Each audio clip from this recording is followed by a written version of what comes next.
Hello, and welcome to Weed and Grub.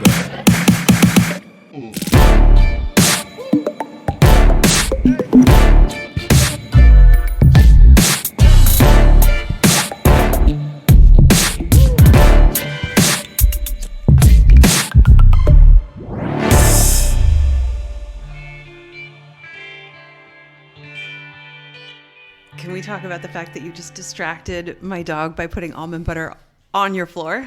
Yeah, straight to the floor because a plate would click. Look at him. He's so happy. He's so happy. Everyone has seen a dog with peanut butter. Archie with almond butter. The floor is their plate. Yes. The floor is a plate. Yes. I see no reason to put their food in a bowl when you can just put it on the floor and it's going to be gone and they're going to clean the floor. Do you think he feels like he's like a wild cave wolf right now? Like eating, off the floor of his, cave? It's crazy. Yeah, I do. Because I do see a lot of dogs who have been domesticated still have that deep lizard brain inside them. Uh-huh. And when it comes out, it's almost like a moment where they scare themselves because they don't know where that thing came from. Oh, yeah. The first time I heard Archie howl, I had walked out to go to work and I came back and he didn't know I was coming back.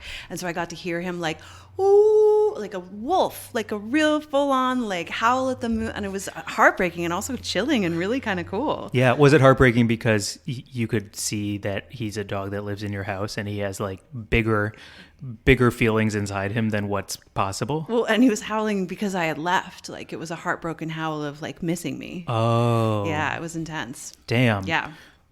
That's wild. Hey, should I hit this? Yes, you should definitely hit that. Because we did talk about it. Do you feel anything? I do. I feel like I'm not making like, yes. What do you think? It's Delta-8.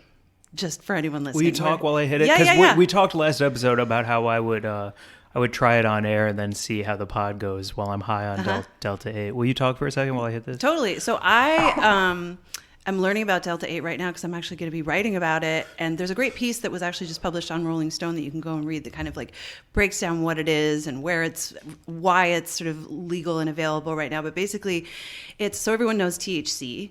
That's technically Delta-9 THC. It's Delta-9 tetrahydrocannabinol is the name of the molecule. This is Delta-8, meaning it's just like one chemical bond off. So it's like analogous to THC, but because it's sourced from hemp, they can get around it being legal because it's, even though it does get you high.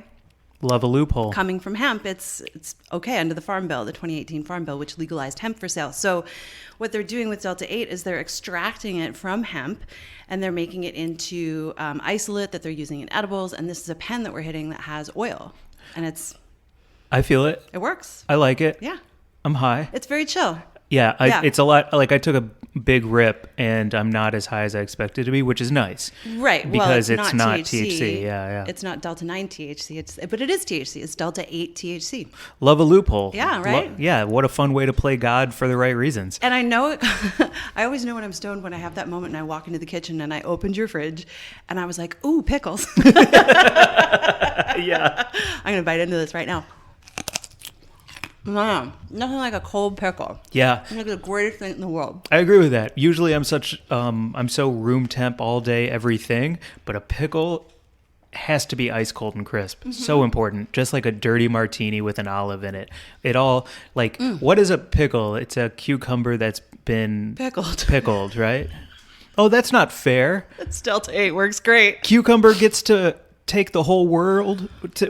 It does work great. The whole word, even though other things can be pickled. No, there's lots of other pickles. You can have That's pickled what anything. That's but what I'm you're saying like saying. just the word pickle only refers to a pickled cucumber, right? And otherwise you have to say the pickled thing, like pickled onions, pickled radishes, pickled carrots. Yeah, it's a fucking pickle monarchy. Oh, there's only one. What's the Highlander quote? There can be only one, and it's a cucumber. Speaking of Highlander.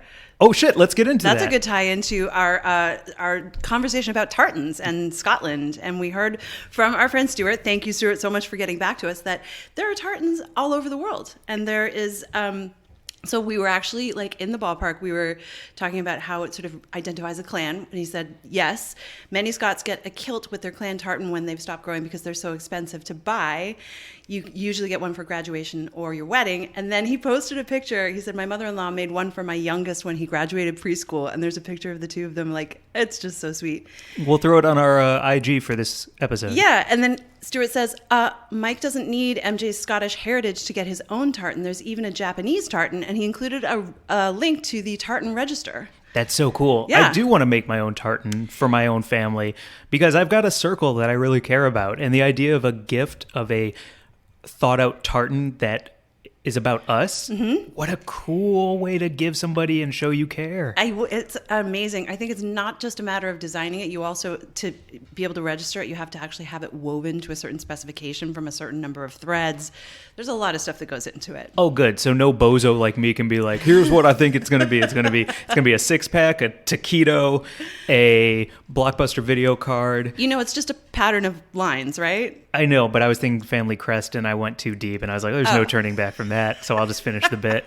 But I would love to have like a personalized tartan. It does sound expensive. Like lavender, neon pink, and lime green. Yeah, you know? yeah. Like those colors that I've been seeing you rock, and I think you look so good in them. And I love seeing like guys in bright fucking colors. And I saw a lavender suit walking down Melrose the other day in the front window of a store, and I was like, I think Mike would look really good in that. Thank you. Like a full-on, two-piece. That's cool. Yeah. Thank you. Yeah. And also thank you, Stuart. Yes. Tartans are pretty rad, and I see them. It would be so great to go see them as a part of. I'm sure there's a tartan museum that you can go to somewhere in Edinburgh. Come on, COVID. Yeah, get out of here so we can do this. Fuck you, COVID. I need to go places and see shit. I'm lonely. I miss I like you so much, Mike. I'm so glad we do this together. I'm so glad we've quarantined together and had this whole time together. But man, I miss my friends. Guys. Okay, got that out of my system. Well, what up, Mary Jane? How's it going, Mike? Well, now I'm mad at you, but welcome to Weed and Grub, everyone. This was a podcast about comedy, culture, cooking, cannabis, and calling shit out. Now it's about a fight that I just started. It's about my clan versus your clan. This Gibson will be versus Glazer. Gibson versus Glazer, yeah. Yeah, I would pay to see that fight. Fucking UFC. You want to go? Who do you think would win? In the squared circle? In the octagon? Yeah, if you and I went head to head, toe to toe, fist to fist. I would beat the shit out of you. Absolutely not. Do you know how insane I am? Yeah. I bite. That's so true. That's so true. I am not about to get my ass kicked by you. I will gouge your eyes out. I will rip off your ear. I will kill you. God damn, this is getting there. Let's go. Yeah. For charity. One person survives. I'm just kidding. I would take one hit and go down really slowly. That is true. That would be funny. As you fall, I would be able to hit you 9 more times before you hit the mat. Yeah, that's great. And then I would totally bounce once enough up so that you could hit me again. I'd be like a weeble. Did you have a weeble when you were a kid? Of course. Yeah. Totally. That would be me. And I would be unbeatable because weebles may wobble, but they don't fucking fall down. So I would be like the weeble of the ring. And I would win every fight because I'd be standing at the end because I'd just bounce back up. Rocky 6, yeah. Mary Jane versus Rocky, because just like when he fought Drago, it's you won't go down, he's like a piece of iron. And for you, it's she won't go down, she's a weeble. And it's just the best movie. Yeah, a weeble who bites and rips your ear off. Like a feral cat. God damn. Hey, can I get a Tate's now that I'm high from this Delta-8? Oh my God, we have so much to talk about right now. Yeah. This was the week of packages. It was amazing. So nice. Well, we got to crack into these Tates, but I first want to just shout out the pickle that I just crunched into because that came in a package from Katz's Deli in New York. I mean, it was fucking amazing. My sister sent us a package that was Reuben sandwiches, just everything you need, the rye bread, the Swiss cheese, the Russian dressing, sauerkraut, 2 packages of pastrami, fucking pickles, everything. It was amazing. Thank you so much, Caroline. I am going to be embarrassed about this, but I don't care. I don't like Jewish delis. I have never liked them. I don't find the prices, meals, food, vibe, anything appealing about them. Exception to the fucking rule is this Katz's Deli package from your sister because now I get it. That fucking sandwich. I've never had the pastrami that was like that pastrami before. I usually think pastrami's fucking disgusting. It's so to me, Jewish deli sandwiches are fucking gross. It's a pound of meat on a tiny bread. It's almost like a fat man in a small hat. They're very fatty too. And they're so fatty. Yeah, that brisket is all gook. Yeah.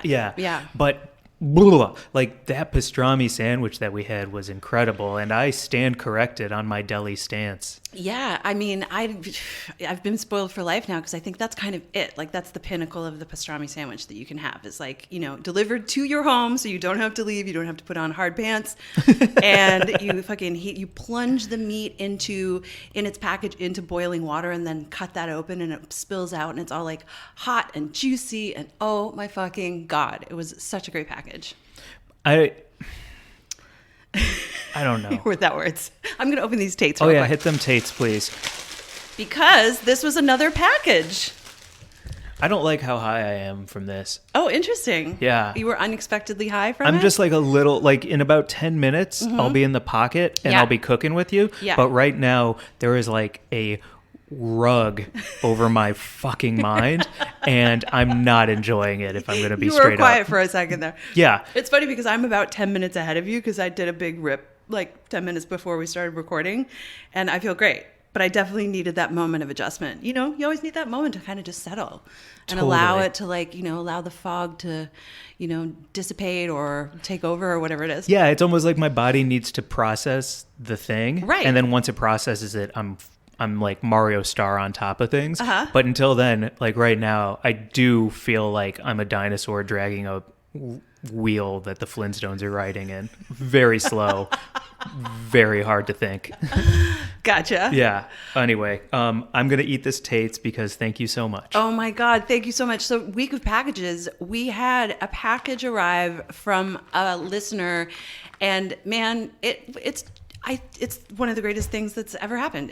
It was like full of treats. There's Tate's cookies, there's maple syrup, there's raw honeycomb, there were crystals in hand knit pouches. Thank you so much. Thank you so much. It's so incredible. It truly made my fucking day. It's making my day again today. We opened it yesterday, and I've just been thinking about it all day and coming over and recording and getting into the fucking bounty. And one of my favorite things was a Polaroid that our friend included, and so the note on the back says, I was stoned and I wanted to recreate the iconic weed and grub photo of you two, but all I had were a million plants. This is the final product, ha ha ha, featuring my fave bong and a carrot cake I made, front and center. And it's a perfect recreation of that picture that our friend Lauren Hurt took of us. Yep. And it's got every fucking element except it's like a bong and a cake instead of us. That is weed and grub. I would argue that they're equal in perfectness. Yeah. It's absolutely weed and grub. It's amazing. There's Cheez-Its, there's Brussels sprouts, it's fucking everything. I think I'm the bong.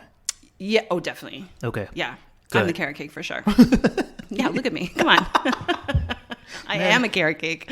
A carrot cake in human form. I pretend to be good for you, but I'm really just a bunch of fucking cream cheese icing that's just so sweet and good. You're good for me. You think? Yeah, I do. Okay, think good. So. Oh, you got to think about it. I did. Well, I'm glad you feel that. Yeah. Good. You're Man, good for these me. Tate's best cookie on earth. Can I have one, please? No, they're I don't too damn think far so. away. Yeah, Hand it isn't over. that crazy how they're over here? Oh man! Wow, and they are in my hand. Not sharing. Come on. The note on the Tates was that this is our friend's favorite cookie. We got It's the best one. It's perfectly thin. It's perfectly buttery. It's perfectly crisp. It's perfectly gooey, and you could eat a rack of them. I had never fucking had one until super recently. I can't believe I'm learning about Tates at this stage of my life. It's never too late to Tate. That's true. It is never too late to Tate. See what I'm talking about? Yeah, like sponsor the 6 minutes podcast, in, Tate. I'm cooking again. Sponsor our podcast. Tate's, please. Tate's Bake Shop. It's never too late to Tate. That one's free. That's also all we got. Or you could just mail us a check. That would be fine. Yeah. Just take random checks. We could set up a Venmo or a Cash App. The worst type of business. We kind of come up with everything and then ask for a bit of money after we do something cool. We say stuff about you on our podcast and then we ask you for money. That's so... I'm sure there's some business model that actually does work like that. Yeah, maybe. Isn't that what influencers do? I don't know what influencers do. We live like lunatics. This is, we're definitely 100% ourselves at all times right now. Yeah, but there's so many people out there who have been in quarantine this whole time who have become such perfect butterflies of self. And yes, everything that I've been doing in this apartment alone, I stand by most of it because I got the time to become me. I dig that. So, putting peanut butter on the floor, 100%. I want to hear the weird things that you started doing during quarantine that now you're also kind of like, oh, that makes a lot of sense. Why was I doing anything else before? Yeah. Like, are you putting your dog in diapers, maybe? Maybe. Is that a thing that you're doing because you don't want to go outside, so you put your dog in diapers? Oh, right? No. Would you do that? Absolutely. That's cool. No, I wouldn't. Yeah. I wouldn't. Not to Archie Moo. Looking at me. He's looking at me. He's like, you wouldn't fucking dare. I'm trying to think of the things that I've done that are... Oh, you know what it is? What? Because I've been here so much, I'm just done putting my utensils back into the utensil drawer. Oh, They yeah. just live in the dish rack, and I just rotate the 4 over and over. I don't think I have anything in any drawers at all anymore because I just live here, and it all just goes from like mouth to sink to rack to mouth. Yeah, I feel you on that. I did laundry 2 weeks ago and put it on my couch. It is still on my couch. What are you going to put? 2 weeks. Yeah. I'm like, what am I going to fold it and put it away? It's insanity. Why would you do that? Well, I don't have anyone else coming around to like look at my laundry and judge me, so I've just left it there, and I've kind of like picked pieces out of the pile. You know what I've discovered though, which is actually really fantastic because I'm going to do this soon. I want you to hold me accountable. I want to get rid of, I think, like 2/3 to 3/4 of my clothing. My dick just got hard. That's so exciting. Does it like, I just need to purge. Like when I do fold and put everything away, I go back to the same 3 things that occupy 1/4 of the drawer and looking at everything that's been on the couch in this sort of like, it is folded. I mean, I will say like I did fold, well, some of it's folded. Does that make you feel better to say on here? Oh God, I'm just lying to myself. It's a fucking heap with a couple folded things in it. But anyway, I just look at it and I haven't been going to the pile because I don't really wear any of that stuff. Like either it doesn't feel good on my body right now or I just don't like it anymore or whatever. And I figure I could just like maybe shed some of that stuff. That sounds great. Right? Yeah, I think especially not, I'm going to put you on blast, but I'm not going to care about it because we try and be honest on here. Okay. You have so much cool stuff, but it's so much stuff. Yeah. And so when you say, I want to get rid of 3/4 of this, I'm already making a checklist of things that I want to hold up in front of your face and be like, how about this? How about this? How about this? How about this? Yeah. And if you say yes to them, great. If you end up getting only 1/4 of those things out of your life, I think you're going to feel amazing. Yeah. And I agree. to the laundry point, one of my favorite things that I've done all quarantine is falling asleep on my clean laundry at night is a dream come true. I think that there are hoodies in my collection that are more comfortable than any fucking pillow to sleep on because of all the nooks and crannies and crevices. Your ear gets new support every time you lay on a hoodie in a different way. Your head is inside of these weird pockets of fabric in a way that a pillow does not lend to you. It's a really nice sleep on top of a sweatshirt or hoodie. I feel like that is a very dude thing to say. I think like the pillow game might be like a really good pillow game. I don't know many women who don't have like the pillow game on lock, and you're over here sleeping on hoodies. Yeah, it's true. You know? I am sleeping on hoodies. I Yeah. like it more. I think it's more fun for your head, and you get different support. You have weird pillows. Yeah, Yeah, that's true. yeah. Are you saying that I wouldn't be sleeping on my hoodies if I had pillows that were If you good? had like super awesome pillows, I think you would use them. I tried Target. You did? No, Target, not Target. Where do you get a pillow? I don't know. Brooklyn, Kmart, IKEA. I have no idea. You're making fun of me without having a solution. I inherited mine from a friend that I bought all my bedding from when I moved to LA with 3 suitcases. I've accumulated everything that I have right now, all of the stuff, since I moved to LA. It's because you terrible. came here with a suitcase and a dream. Yeah, suitcase and a dog and a cat. And that was it. Yeah. Wow, and now you have a whole house of things. Now I have a whole house full of stuff. I'm ready to get rid of it. It's a bit of a mind fuck. Yeah, I know. I'm ready. Cool. Or you just like... help me. Yeah, And or then I'll take burn you your to house IKEA. down. Let me just burn your house down. You help me clear all of my shit out, and then I will take you to IKEA, and we will get like a great pillow for you, or wherever it is that we can get. Someone write in and tell us where to get a good fucking pillow. I don't know. I do know that Natalie just bought really good sheets from LL Bean for what that's worth. I'll try IKEA. Okay. Because I need chairs and I need a lamp because I don't have either. Yeah. Man, if anyone saw the way I lived. Let's move on to the news. It's spare. It's spare, but it's great. Thanks. You want to do the news? Let's do the news. Okay.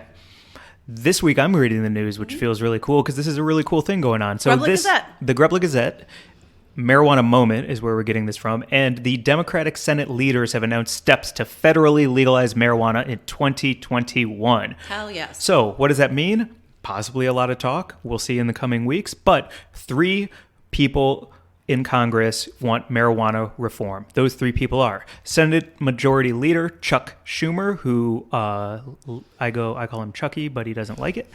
Senate Finance Committee Chairman Ron Wyden, and Senator Hell Yeah Cory Get It Homie Booker. Cory fucking Booker. Putting his money where his mouth is at all times. I really appreciate him. He's been crucial in agitating for legalization. So I don't like how I read their names. I tried to put jokes in. They didn't work for me. But in a joint statement, they said it is necessary to right the wrongs of this failed war and end decades of harm inflicted on the communities of color across the country.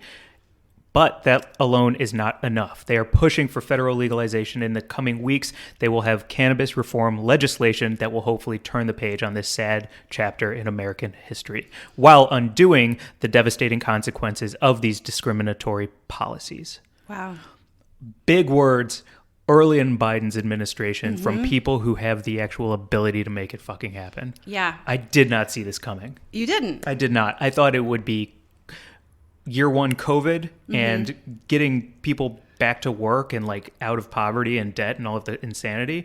Year 2 would be actionable change, gun control, cannabis, space, like real legislation that we need once COVID is under control. But for them to be like, fuck it, let's do this right now and maybe stimulate the entire American economy while we get COVID under control is a very fucking exciting thing that I should have seen but didn't expect. It's fucking awesome. I mean, there was a Market Watch story about this because the cannabis stocks shot up as soon as Schumer announced that he was leading the drive for the reform. Like, I think it's incredible news. It will hopefully move quickly. And I think it's just great news for everyone. I wanted to also mention that in this article that it shouts out that Kamala Harris was supporting the MORE Act last year. Oh, good. That, passed in Congress, but then died in the Senate. So, yeah. There's been support from the vice president for legalizing cannabis, and hopefully this will just go through under the new administration. It's a very big deal. If you're on Clubhouse, you know how everyone is talking about this and their concerns with what the legislation may look like. And for me, it's a little too early for those speculations and to get all riled up about things that aren't in front of my face. But I will say, I hope that the legislation takes care of the people who got it here and not the other way around. And I think that is something that is that's kind of the only way it's going to pass. Yeah. Can we talk a little bit actually about something that happened? We don't need to get too into it, but on that note of like respecting the people who founded the movement and got us where we are, I was in a meeting recently, like a, sort of like a Zoom thing.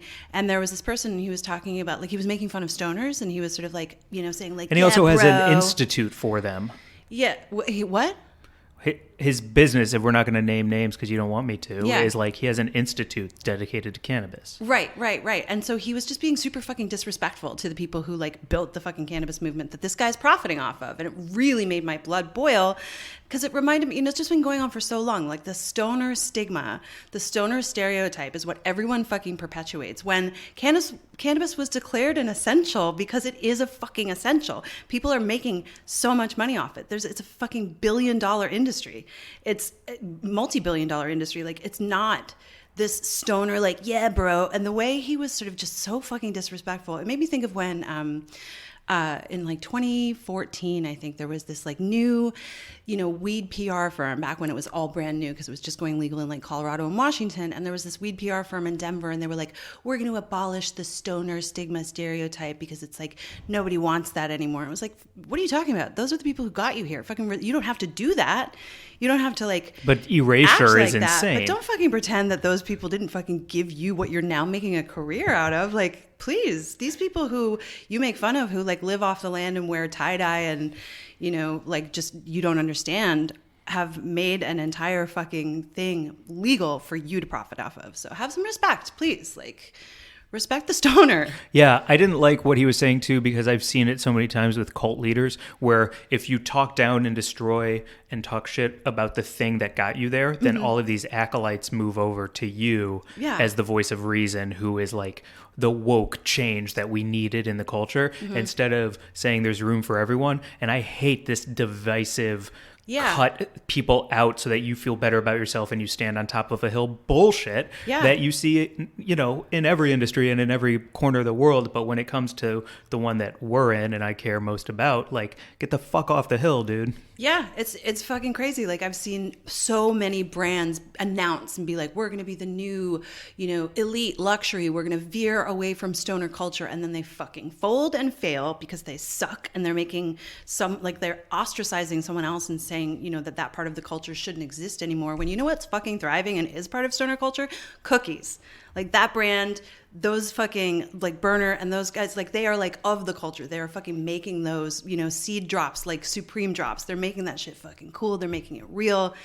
And they've embraced all the people who got them there. They're not saying, like, we don't want your fucking hippie bullshit. They're like, we're just going to do it our own way. And we embrace the people who love weed. We love the community. We're here for you. Yeah. So get your elite luxury bullshit, veer away from stoner culture nonsense, talking points off the fucking page. Like, that's not what we're doing here. There's room for everyone. There's room for everyone. That's the best thing about weed. There's room for everyone. There's room for, like, the senior in Florida who wants to treat her rheumatoid arthritis, and there's room for, like, you know, that 22-year-old who just has ADHD and needs to get through their exams, and there's room for people who just want to fucking unwind at the end of the night and watch Game of Thrones after having fucking fast-acting weed chocolate, which I did this weekend, and oh my God, it's a good show. I was so surprised. Yeah, Game of Thrones is good. I was like, oh, I get it now. I get it. I was like, oh, it just took getting kind of stoned and just giving it a minute. That's, there are so many things that one of us haven't seen or neither of us have seen. And I feel like, again, just like whatever the Tate slogan was we said earlier, like, if the slogan for binge-worthy TV that everybody's already about, that we missed the boat on, if the slogan was just get stoned and give it a minute, I would have seen The Sopranos by now. I'd have seen Game of Thrones by now. I'd have seen The Wire again. I love The Wire. Whatever the next binge thing is. All of the things that we've missed. I've never seen Dexter. Maybe I should just give it some weed and give him it, you know? Yeah, exactly. I mean, like, I'm like 9 episodes into Game of Thrones now, and I'm like, oh, huh. You said that you couldn't sleep because usually you fall asleep to Law and Order and it's a beautiful white noise of Mariska that puts you to bed. Yes. Did you try it with Game of Thrones? I did try it with Game of Thrones, and it was too interesting. I was like, what's going on? Cersei's crazy. Oh my God. Tyrion, what are you doing? Everyone's nuts. Fucking Ned Stark, no. It was great. I'm so, like, 10 years late to the party, but, you know, yeah, I think that's, for me, honestly, that is truly the greatest thing about weed, about how it just slows me down enough. Even if I have a ton going on, I can just slow down and sort of appreciate what I have in the moment. It just fits into all the stuff that I'm trying to do right now more than ever, honestly, like mindfulness and appreciating every day, all that kind of stuff. It really, for me, that's what weed does for me. Eating a cold pickle. Eating a cold fucking pickle. It like, when you're stoned, I will never forget, one of the most delicious things I have ever had was when I was like, I think 3 gravity bong hits high.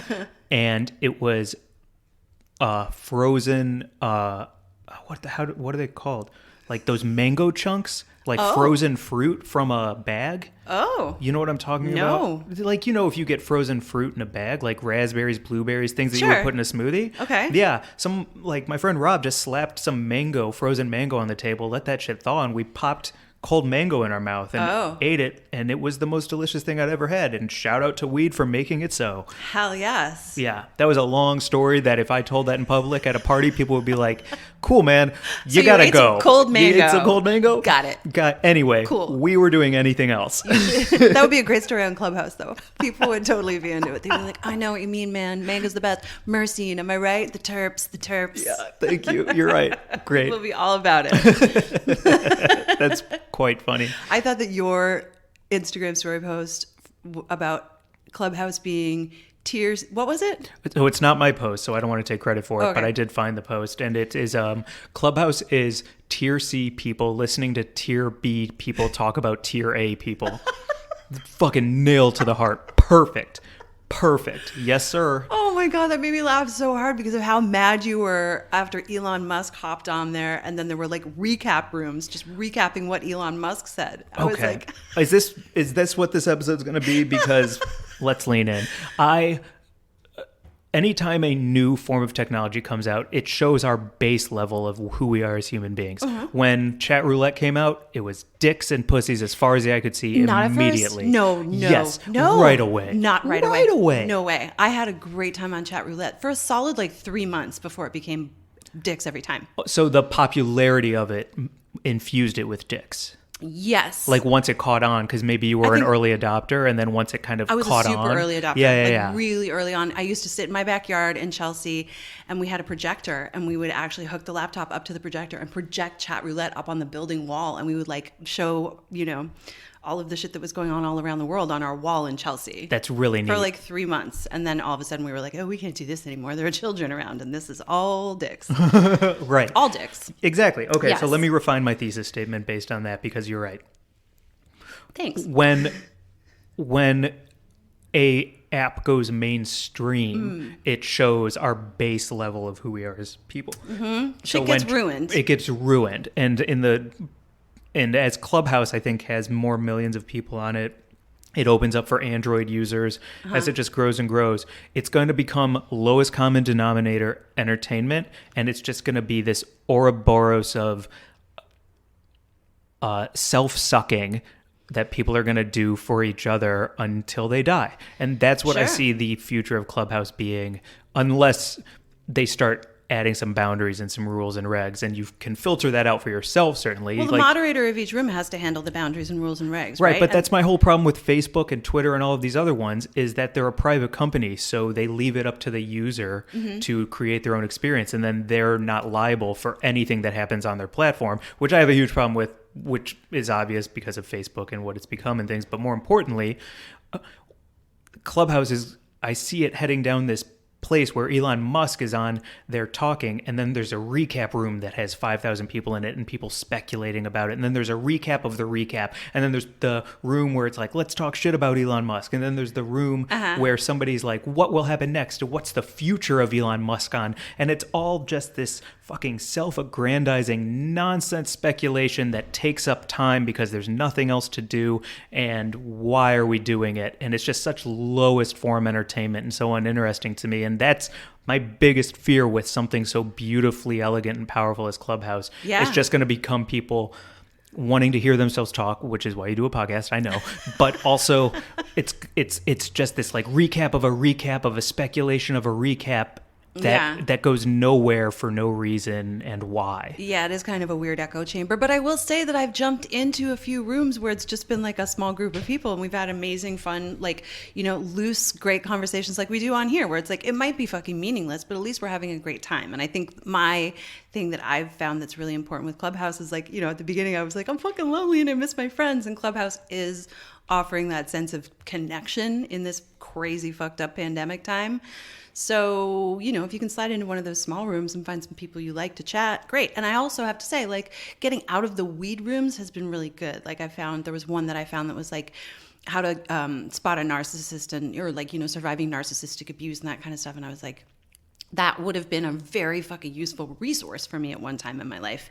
So I just think there are other things on Clubhouse that maybe we're not seeing because we're like always in the weed rooms. I think it's maybe because I'm so tied up in the entertainment industry as my career that when I see a movie get greenlit by Netflix for a script that doesn't exist, for a book that hasn't been written but has a star attached, and it all has to do with GameStop. Have you heard about that? I know. And you toil away, or not even toil, and you see that that's how things work.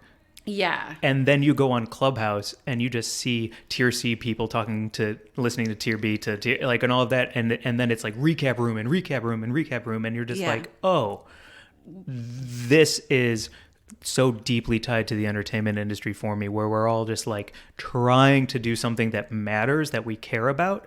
And at the end of the day, the thing that gets the most traction is talking about what somebody famous just did. Yeah. And that to me is devastating. Yeah, I fucking hear you on that. I feel like, for me, it's a waste of time unless it's sort of like a fun distraction. Like it's truly social media for me. Right, but I can't wrap my head around that. I need utility in my reason to engage with things. Like even if it's a friend I care about, like, I have a hard time just chilling out and sitting on the beach because I don't know what I'm supposed to be doing there. So when I look at a place like Clubhouse, I love the weed rooms because I'm meeting people all over the world who care about weed and I'm learning about cultivation and it's great. But I can't just go there to hang out unless it's with you. And I don't know what to do about that because I think you're right. The hang is the most important thing. But if I'm not getting a utilitarian value out of it, I feel like guilty for being on there. Yeah, because it's a fucking waste of time. Like there's so much better shit to do, you know? I mean, if you're going on Clubhouse to just like kick it, great. If you're going on Clubhouse like and pretending it's work, I think you're fooling yourself.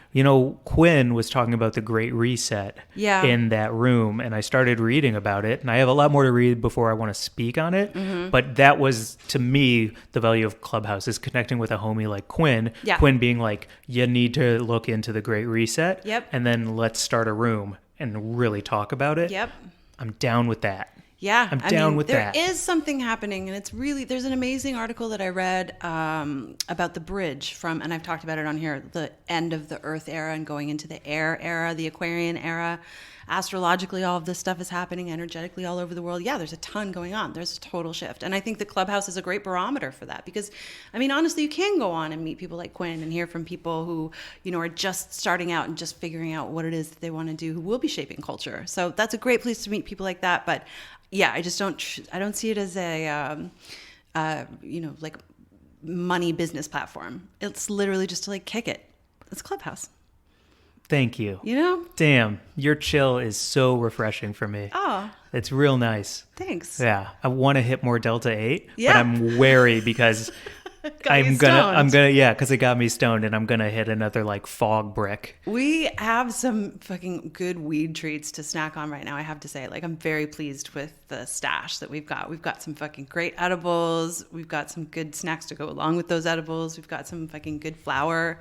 It's really nice. Yeah, it's a nice time. About it. And now next podcast is going to be like, so on Game of Thrones, and everyone's like, yeah, that happened a long time ago. Why are you talking about Game of Thrones on your podcast in 2021? Yeah, insane. We're behind. I'm catching up. It's okay. Weed has slowed me down enough so I can catch up. Wait, does that make sense? It makes perfect sense. Weed slowed me down so I can catch up? Beautiful. Okay, cool. That's fucking cool. Is that a tagline? Great. TM. Oh, nice. Nice. Wait, did she say it? Like there's some FBI agent who's like wanting to use it. Wait, did she say it? Did she say TM or did we not? Oh, she said it. She said that. She said TM. I guess like we know the law. Like the very I don't idea. know the law. I don't understand anything. I don't understand the economy. I don't really know the law. Mm-hmm. The stock looks so easy. After looking on Twitter, I'm like, sometimes it go up, sometimes it go down. Yeah. This sounds easy enough to navigate. People need water. I'm going to buy some water. Yeah. Stock. I don't know. I did so much reading about like shorting stocks and all that kind of stuff, just trying to understand it. And I think the most successful explanation that I heard was actually on Wait, Don't Tell Me. Great. Where Peter Sagal was trying to explain it to one of his, I think it was Jesse Klein maybe. And it was really funny because at the end she was like, nope, that is not easier for me to understand. I just, in my brain is like a unicorn sitting on a cloud. That's great. But he did a really cool, short, succinct, he was like, okay, Jesse, you buy a dress for $100 and then I borrow the dress from you. I go back to the store, I return the dress, I get the $100. And then I'm betting that the dress will be on the clearance rack when I need to return the dress to you, and I go and buy it for $17 and I give the dress back to you and then I pocket the difference. That's how he explained it.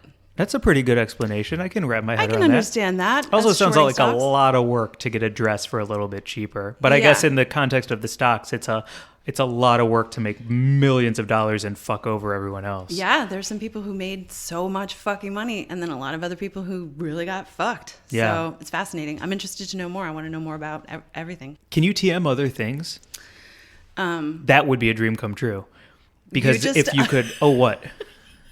I know I'm stoned because you said, can you TM other things? And I immediately thought, like sharks? Yes, that's what I'm talking about. Sharks, TM. TM. Can you like put a little TM next to a shark and then it's yours? I mean, maybe, yeah. I just want to get a stamp and go around stamping things. TM. TM.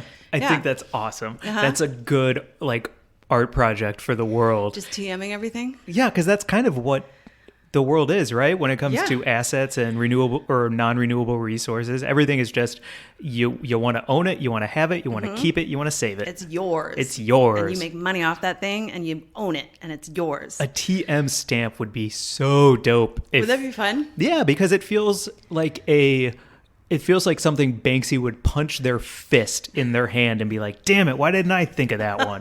That's what that feels like to me. I bet there's an artist somewhere out there who goes around doing that. Putting TMs on things? Gotta be. I'm not looking it up because Okay. then it'll be someone else's idea instead of something And fresh we we TM came up that with. idea. And you we hear TM us? that idea. Yeah, Weed and Grub said it first. TM. That's what I'm saying. Yeah, you put a TM stamp on a shark, that would be so rad. I am very tickled by the idea of trademarking a shark. Yeah, where would you put the stamp? How would you put the stamp? I would and where brand would you... it.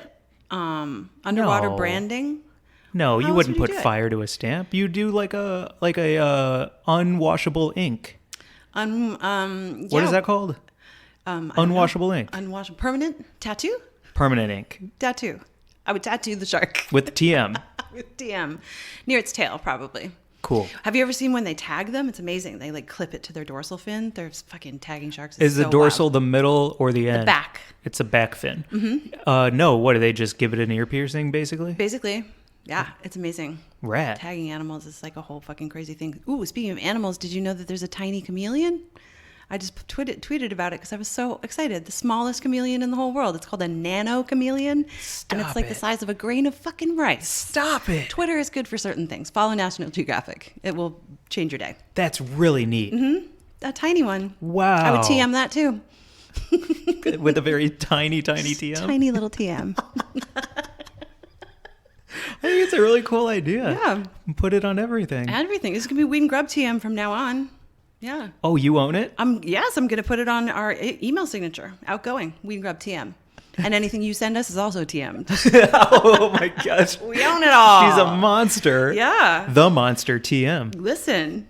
Yeah. Oh, did you just TM me? No, I just trademarked Are it we as like the monster. owning the TM? No, because you came up with it and you started riding it, and now I'd be coattailing you, and I can't do that. I would share that TM with you. 5149. See, this is where, of course, It's going to now be a woman-owned company. You know. you're a It's fucking 2021, shark. Mike. You're a shark. Oh my god! It came from a fun concept of being like, I wonder if you could TM other things. To now she's like, so it's a 51-49% Yep. company, and I I'm have it's majority a share, woman. and yeah, I'll be CEO and CMO and CFO. You can be secretary Fuck of you. our new TM business. Basically, what I just learned is that I got snaked by somebody who's like, I don't know anything about stonks. And then the next thing you know, she's the CMO, COO, CEO, OOO, OFF, Yeah, DMT, totally. all TM. of it. God damn. Savage. Oh fuck yeah. What do you want to do? You want to get to some celebratory buds of the week? Oh, no, we have to get to Root and Rebound. Oh. So important. So fucking cool. Root and Rebound are amazing. We have a great interview with Root and Rebound if you want to go back and listen to that with Eliana and Catherine. Yes. And it was a fascinating conversation. They're both lawyers. So Root and Rebound is their site describes them as restoring power and resources to the families and communities most harmed by mass incarceration through legal advocacy, public education, public or policy reform, and litigation. They're fucking awesome. And they're super badasses. Yeah. And so they've just released this amazing toolkit that is designed to help people who have been convicted for nonviolent cannabis offenses and re-entering the world once they've been released. So it's called A New Leaf, and it's a collaborative project between Root and Rebound and Viola, Al Harrington's company. And it is a toolkit that's written for people with convictions in all stages of reentry, and you can download it for free on their website. It's called A New Leaf Toolkit. We will put the link in the show notes. Or you can just go to rootandrebound.org, and it is on their website. And it's the toolkit is designed to inform you of your rights and privileges under the law. It has information, action steps, checklists, helpful hints, all sorts of resources, and it also provides tips for returning to the workforce and entering the legal cannabis industry. So it's just an amazing, helpful how-to guide that's been released by Root and Rebound, and it is on their site, and it's awesome. Oh, I love Root and Rebound. I love Al Harrington, man. Yeah, Al Harrington's awesome. He was just profiled in this documentary called Smoke, Marijuana, and Black America, and it's available on BET.com. Great. Yeah. I'll watch it with you. Yeah. I don't want to smoke Delta-8, though.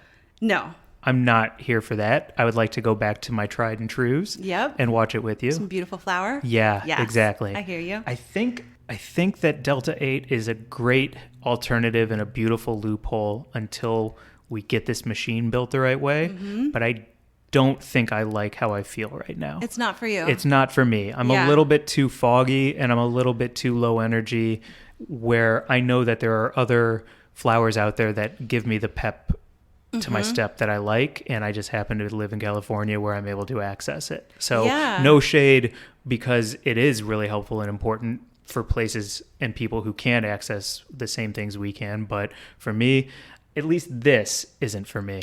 Well, I think, it's interesting that you make that point, because I think it would be really great for someone who might, have some anxiety, because it does feel a little bit sedating. Mm-hmm. And, I use weed to relax, but I know that you've talked about sometimes using it to focus and to be able to sort of cut through things and feel really clear. Yes. And I was just editing a piece about that, and it's so fascinating because people used to say it was indica versus sativa, and indica was sedating and sativa was sort of energetic. And we know now that that's not the case. There is no real indica or sativa. Those are outdated terms. Everything is basically a hybrid at this point, and it's really about the cannabinoid profile and the terpenes. Right. And so when you go to Leafly and plug in, whatever strain you have, you can actually see that they don't do it by indica or sativa anymore. And it's really about what the terps are, what the cannabinoid profile is, and what works for you, for your focus, might actually make someone else feel too high anxiety. Yeah. There's a strain for everyone. So it's really worth kind of diving into it and doing your own research and keeping notes. I think that's the coolest thing about, when you have access to different types of weed. Try them all, start low, go slow, and keep some notes on your experience, and then you'll sort of be able to dial in your own sort of, interaction with different types of products. I love that. I mean, even last week's ep with Chef Amanda, she was like, when I started getting into the cannabis cooking game, I bought a gram of as many as I could afford, and I took detailed notes on each of them, from sight, smell, feel, taste, touch, smoke, high, and dialed in great recipes through it, or dialing in your own personal experience as a consumer. It was one of my favorite things when I was a judge for Cannabis Cups, to actually be able to get a bag full of 30 different strains, and you would have to take all before you even smoke it. It was a really fucking serious deal, where you would have to talk about the bag appeal, the taste, the aroma, the dry toke, all that kind of stuff, the burnability, and then also you talk about its effect on you. But it's there's so much going on. It's really truly Can I ask you about Cannabis Cups before we get to Buds of the Week? Totally. Because I was lucky enough to judge edibles, hybrids, I think vapes one time. I loved doing it, but I haven't really heard about, maybe, I don't even know about the early days, but before I was able to attend them and judge them, what was the Cannabis Cup like then? It was really, I went to the Cannabis Cup in Amsterdam before there was ever one held in the US, and I judged 23 sativas. I spent that whole week in a state of total fucking anxiety because I was smoking so much sativa, but now I know that it was those particular strains just were for me very they amped up my energy levels. Yeah. Well, so you tried all 23, and and at that the time judging they were I think they still are. They're still doing it in this kind of funny way where they're the dominant, it's sativa dominant or indica dominant, or this is actually a balanced hybrid. And it was really incredible because they took it so very fucking seriously. When they moved them to the United States, they started incorporating lab results in all of the Cannabis Cups. So you would have your judging with all of that stuff that I've just talked about with, taste and aroma and burnability and all that kind of stuff. In addition to 60% of the results would be from the lab. So you're not just basing it on someone's experience of smoking it. And they took it very seriously for a very long time. And there was a high time scorebook that you'd have to enter all of your results in, so it would be blind. And it was a really real deal competition for a very long time. And there were people, it wasn't fucking rigged. There were people who would grow, one small crop and actually win the fucking cup, which totally, happened most recently. One of the last cups I went to was Fig Farms. California grower won the Cannabis Cup, and he was like, "Holy fuck!" Like, because it was the best. It was just like one guy. Yeah, but it was just the best weed, and it fucking won because it was the best. So for a very long time, it was a very pure competition. Very cool. Yeah, it was really cool. It was a really beautiful thing to be on the inside of. I got very lucky. Thank you. Yeah, I've always wanted to ask. Thanks so much. Do you want to get to Buds of the Week? I would love to get to Buds of the Week. Because this is we're high horse in it, but we're also chim chim cheerio. It's a positive ep. It is a positive ep. There's a lot of good stuff going on, truly. My Bud of the Week this week, your Bud of the Week this week, a bud to the world, Corvain Cooper. Follow him on Instagram at Corvain Cooper. I'll just read his Instagram bio. No longer serving, life in prison for a nonviolent cannabis offense. The dude, Trump granted him clemency. He got out of prison where he was going to spend the rest of his life. 40 Tons is his brand with Anthony, which I want to get into, but I know that they're going to be coming on the pod. So we will save that for them to tell their own story instead of me secondhand butchering it. But I just want to say, Corvain, welcome home. Thank you so much for everything that you are about to do and everything you have been doing for the cannabis community. And everyone, please follow Corvain, learn about his story, donate to his GoFundMe if you can, because old boy has got to get back on his fucking feet for him and his family. Yep. That link will also be in our show notes. Corvain Cooper, that's the Instagram handle. Give if you can. Celebrate the man. At least give him a follow and elevate his story. Yep, and he is also featured in that documentary that I was talking about, Smoke, Marijuana, and Black America. Fucking right. Yeah, his story is in there, and I'm so excited to have him on the podcast. Yeah. Yeah. Who's your Welcome bud of home, the Corvain. week? Oh, I'm so sorry. Say it again clean that's because okay. I interrupted you. Welcome home, Corvain. My bud of the week this week is also your bud of the week this week, Ashley Manta. If you don't follow the Canisexual on Instagram, what are you doing? Follow her. She is a sex and relationship coach who combines sex and weed. The most fun, obviously. It's everything that we fucking love. And you were just on her pod. I was. It'll drop on Sunday. Also, when you said everyone should be following Ashley Manta, I wanted to say, come on. Come on. That was the worst laugh I've ever heard. Aha! Her podcast is called Elevated Intimacy. She is just fucking amazing and doing beautiful work and a light in the world. And I'm going to be on a panel with Ashley on Monday that is with a company called Bootleg Avocado. And Ashley and I are joining Elise McDonough of CannaCraft to talk about Satori chocolates, sex, and cannabis. We're going to have a great time. Chocolate, sex, and cannabis? We're talking about chocolate, sex, and weed in advance of Valentine's Day. I'm going to talk about the article that I wrote for Playboy about how fast-acting edibles are great for a quickie. And Ashley is going to give some cannabis and sex education tips. And Elise will talk about being a fucking OG in the weed game and the first ever edibles editor at High Times. This is a cool panel. I mean, Monday? Really cool panel. Monday, February 8th at 4:30 Pacific time. And we can put that link in the show notes too. There's a lot of links. A lot of links. A lot of links in the show notes, but that's okay. Anyway, follow Canisexual.